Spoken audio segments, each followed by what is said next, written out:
तरफ तो ईरान और अमेरिका के बीच बातचीत बन नहीं रही है, क्योंकि जो प्रस्ताव अमेरिका को ईरान ने दिया था उस पर अमेरिका को आपत्ति है, और आपत्ति उसको न्यूक्लियर के मुद्दे को पोस्टपोन करने वाली बात से है।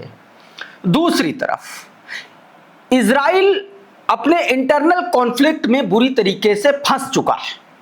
सीमा पर तो वो लेबनान से लड़ रहा है, हिजबुल्लाह से लड़ रहा है, ईरान से लड़ रहा है, वो हमास से लड़ रहा है, और अब उसका एक नया दुश्मन तैयार हो गया है। सीमा की बात कर रहा हूं। दूसरी तरफ इजराइल के अंदर क्या हो रहा है? इजराइल के अंदर दो पूर्व प्रधानमंत्री बेंजामिन नेतन्याहू के खिलाफ ताल ठोक चुके हैं।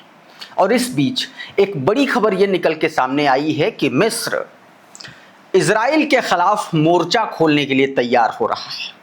मैं ये बात क्यों कह रहा हूं वो अभी मैं आपको बताऊंगा कि कैसे इजरायली संसद के भीतर से ये आवाज उठी है कि अगर मिस्र का इलाज नहीं किया गया तो कल इजराइल पर हमला तय मान लीजिए।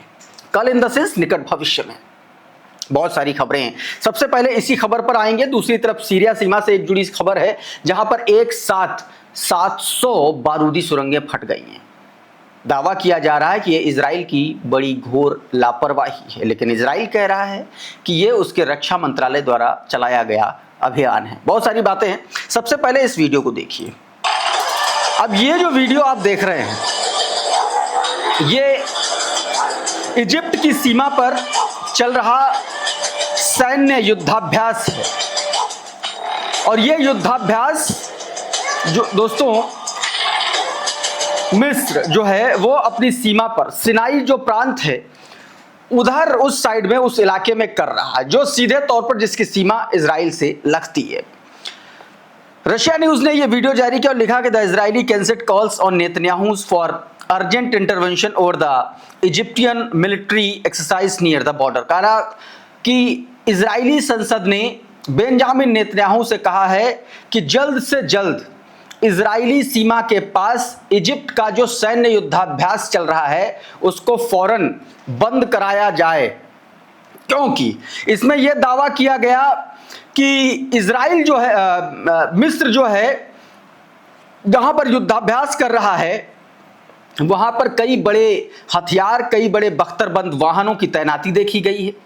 कहा जा रहा है कि वहां पर जमीनी, हवाई और जमीनी जो युद्धाभ्यास की जो एक्टिविटीज हैं वो बढ़ गई हैं, और जिससे इजराइल को निकट भविष्य में खतरा हो सकता है। वैसे भी मैं आपको बता दूं कि 1979 से पहले इजिप्ट के साथ इजराइल के एक के बाद एक कई जंगें हुई हैं, लेकिन उसके बाद एक समझौता हुआ और समझौते के तहत जो है अभी दोनों तरफ से मामला शांत है। लेकिन इजिप्ट की आवाम इजराइल को बिल्कुल पसंद नहीं करती है, और समय समय पर इजिप्ट की तरफ से इजराइल को झटका देने वाले जो बयान है वो आते रहते हैं। तो क्या ईरान के साथ जंग के बाद जिस तरीके से इजराइल चारों खाने चित हुआ है और अमेरिका, उसके बाद क्या इजिप्ट को भी ये अब लगने लगा है कि यही सही मौका है, अभी इसको धर लो तो ज्यादा ठीक है? और उसी के मद्देनजर अब यह कहा जा रहा है इजराइल की जो संसद है जिसका नाम कैंसेट बोला जाता है, उनके सदस्यों की तरफ से यह बेंजामिन नेतन्याहू पर दबाव डाला गया है कि जल्दी से जल्दी ये जो युद्धाभ्यास चल रहा है, खतरनाक युद्धाभ्यास चल रहा है, इसको बंद करवाइए। इससे इजराइल की जो शांति और सुरक्षा है उस पर एक गंभीर खतरा पैदा हो सकता है। ये बात। दूसरी तरफ सीरियाई सीमा भी सुरक्षित नहीं है इजराइल के लिए, क्योंकि लगातार आप देखिए, चाहे गोलन हाइट्स का इलाका हो, सीरिया का था, उस पर इजराइल का कब्जा है, उसके पीछे भी बहुत लंबी कहानी है, और कई बार सीरियाई जो फोर्सेस हैं जो दावा करती हैं कि इस पर हम अपना कब्जा लेंगे। इधर इजराइल जो है सीरिया के आसपास जो बारूदी सुरंगें हैं उनको नष्ट कर रहा है, और उसका एक वीडियो निकल के सामने आया। यह वीडियो बहुत जबरदस्त तरीके से खौफनाक है।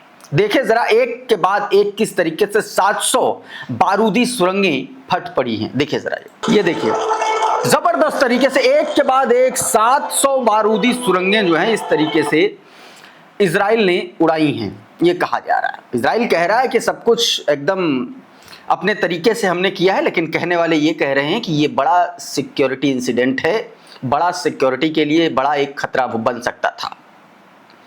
इस बीच दोस्तों बिन्त जुबैल इलाके में तैयबे, सदन लेबनान का जो तैयबे इलाका था, वहां पर जो हिजबुल्लाह की तरफ से अटैक किया गया था बीते दिन इजरायली सैनिकों पर, आईडीएफ पर, और जब हेलीकॉप्टर आया तो उस पर भी अटैक किया गया, वो वीडियो सामने आया था। उसका एक नया वीडियो सामने आया है।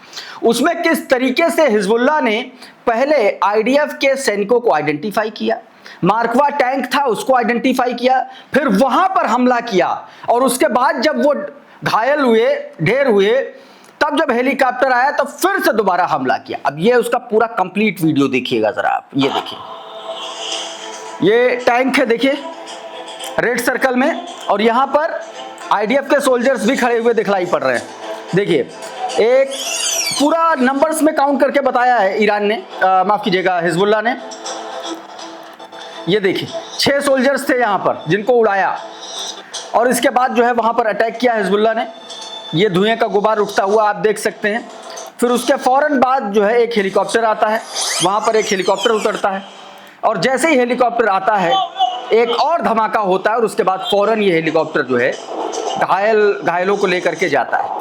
और ये उससे जुड़ा पूरा कंप्लीट वीडियो है कि किस तरीके से हिजबुल्लाह ने एक बड़े हमले को, एक बड़े अटैक को अंजाम दिया। ये हाल फिलहाल के बीच सीजफायर में हिजबुल्लाह द्वारा किया गया सबसे बड़ा हमला है। एक और खबर निकल के सामने आई, हिजबुल्लाह इजराइल के खिलाफ अपने अभियान को और धार देने के मूड में आ चुका है। हिजबुल्लाह के एक सीनियर कमांडर ने अल जजीरा से बातचीत करते हुए ये बताया है, ये आपकी स्क्रीन पर ट्वीट देखिए क्लैश रिपोर्ट का, इसमें यही बताया गया।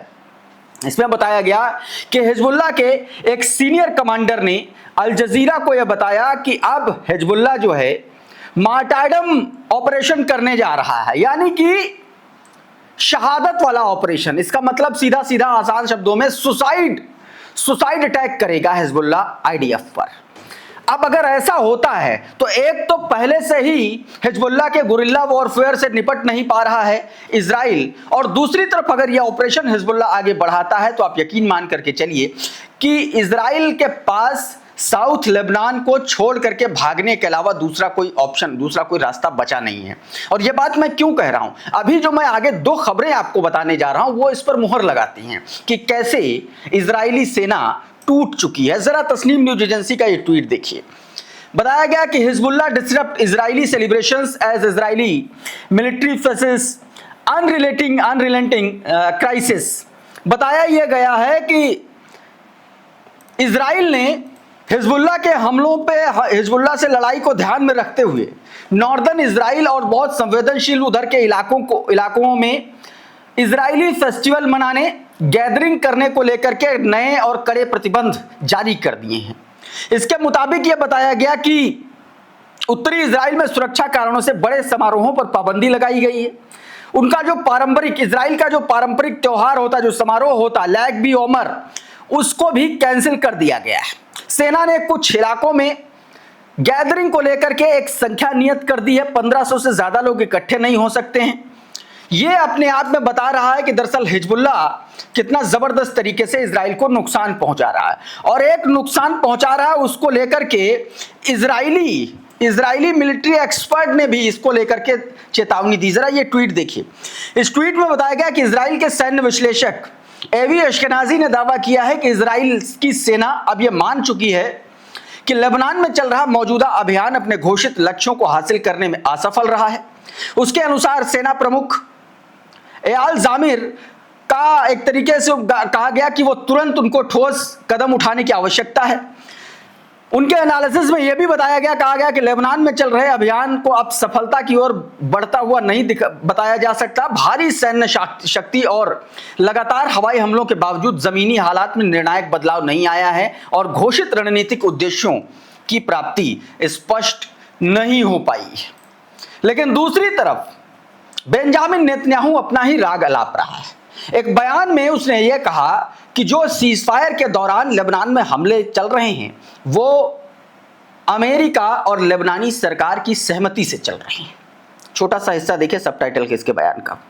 בלבנון הישגים כבירים, חיסול המערך הרקטי שאיים על כל המדינה, יצירת רצועת ביטחון שמונעת את האפשרות של פלישה לתוך צפון הארץ, ועכשיו מונעת גם ירי של טילי נ"ט ישירים, אבל גם מאפשרת לנו לשנות את המצב בלבנון. אנחנו תוקפים כמו עכשיו, גם ברצועת הביטחון, גם צפונית לרצועת הביטחון, גם צפונית לליטני. חופש הפעולה שלנו הוא לסכל איומים, איומים מיידיים, איומים מתהווים. זה ההסכם שעשינו עם ארצות הברית וגם עם ממשלת לבנון. אני לא משלה את עצמי שהדבר הזה יבוא בקלות. אני גם לא חושב, ואני אומר את זה ביושר, המלאכה לא הושלמה. יש עדיין שני איומים מרכזיים מלבנון, מחיזבאללה. ये बात इसमें कही गई, क्रेडल ने ये ट्वीट किया है जिसमें यही बताया गया कि Netanyahu says attacking Lebanon is part of the agreement with the US and Lebanese government, ये कहा गया। लेकिन दूसरी तरफ ईरान और अमेरिका के बीच में जो डील की बातचीत चल रही थी उसमें एक और झटका बीच में लगा और ये झटका अमेरिका की तरफ से ईरान के लिए है।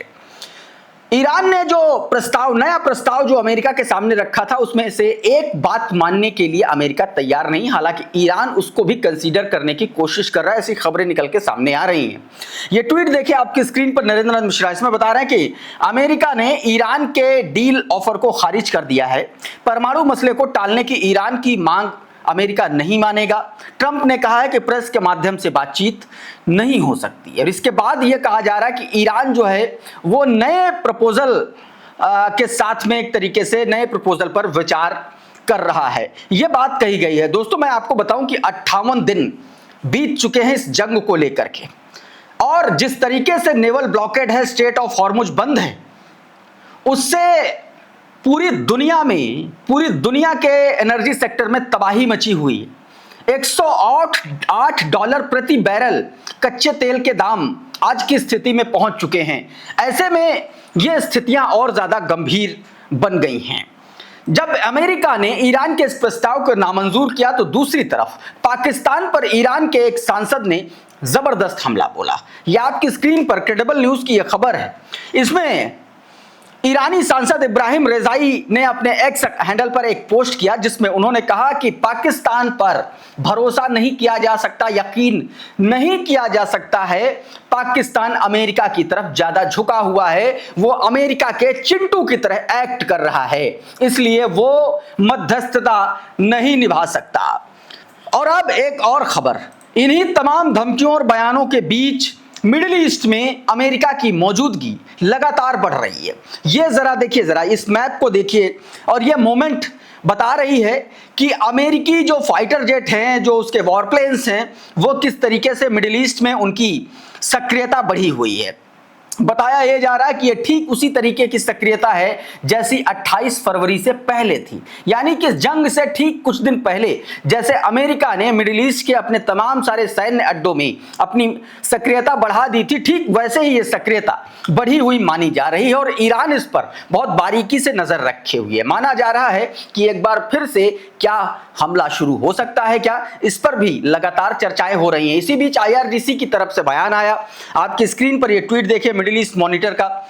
इसमें बताया गया कि ईरान को वेनेजुएला समझने की गलती अमेरिका ना करे, वरना इस बार जंग में कोई भी सीजफायर नहीं होगा और पहले से ज्यादा बुरे हालात होंगे इजराइल और अमेरिका के। इस ट्वीट में यही कहा गया, senior commander in Iran Islamic revolutionary guard corps has warned that any new attack on the country would be met with a stronger response amid the escalating regional tension. Mohammad Zafar Azdi said Iran is not Venezuela to have its resource plundered. सीधे तौर पर दोस्तों ये बात कही गई है Iran की तरफ से।